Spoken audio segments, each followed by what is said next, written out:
Maliwanag ba? Oo, Mayora. Oo, Mayora. Hindi namin kayo bibiguin, Mayora. Good!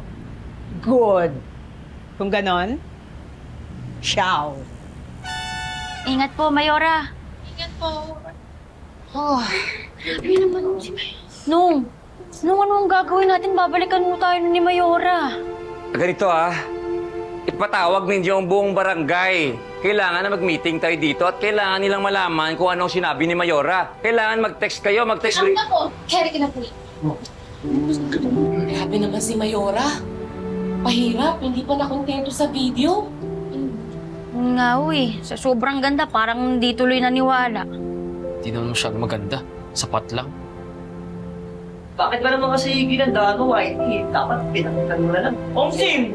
Ikaw pala may kasalanan. Ikaw pala paraan yan. Ka-Ernie, paano kung bawiin nyo na lang yung sinabi nyo kay Mayora?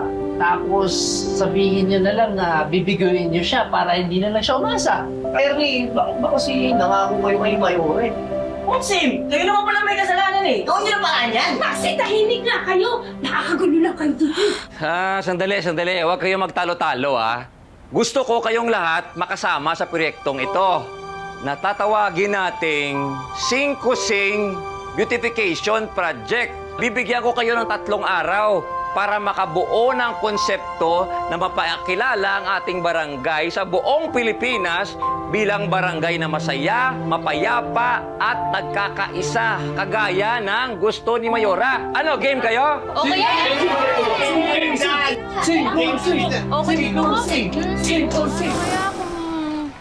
kulayan natin yung mga bahay sa Singkusing. Yung gaya sa Baguio, nakikita ko yun sa yung pare-pareho kulay ng bahay. Makukontes tayo ng pinakamagandang bahay dito. Pwede. Anong premyo? 5 para swak sa 5-sing. Ay! Nakakatawa yun Huwag yun!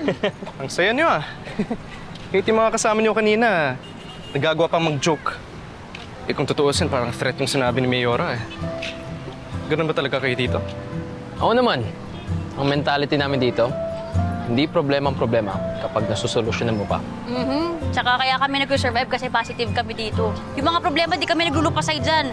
Habang may bukas, may pag-asa. Tama. Galing. Excuse me lang Maha. Obviously, di ganyan sa mundo niya.